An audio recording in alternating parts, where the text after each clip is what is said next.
Right, part five. I'm going to discuss the police investigation some more because so much happened. The police had somewhat chances to catch him and didn't manage to. There were several like little plot threads that came up that were kind of opportunities to catch him that they missed. I think the first one was that he was leaving tyre tracks. That was about the only trace he was leaving at some of the places where he murdered these women, and the police were trying to trace the tyre pattern and the cars, the owners of all the cars that had those particular tyre tracks, and I think they got something like 50% through. It was around 50%. I may have got that figure slightly wrong.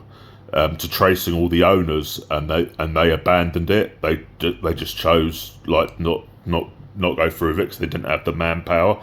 And Peter Sutcliffe, the killer, was on the uncompleted list, so they would have got to him eventually had they carried on that part of the inquiry. There was also one of the victims.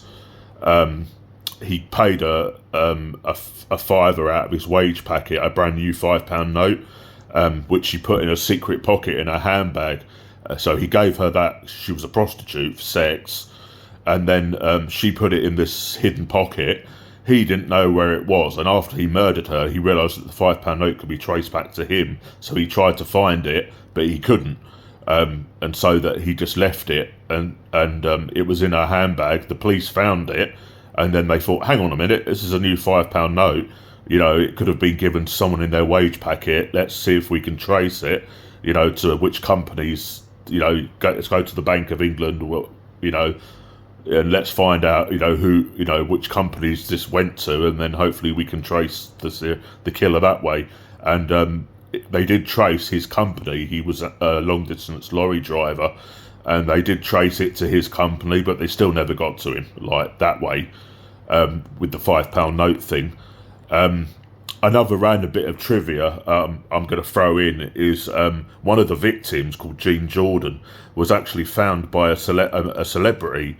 He appeared in Coronation Street. He played a character called Les Battersby from 1997 to 2007. Now that's back when I used to watch Coronation Street. He's called Bruce Jones.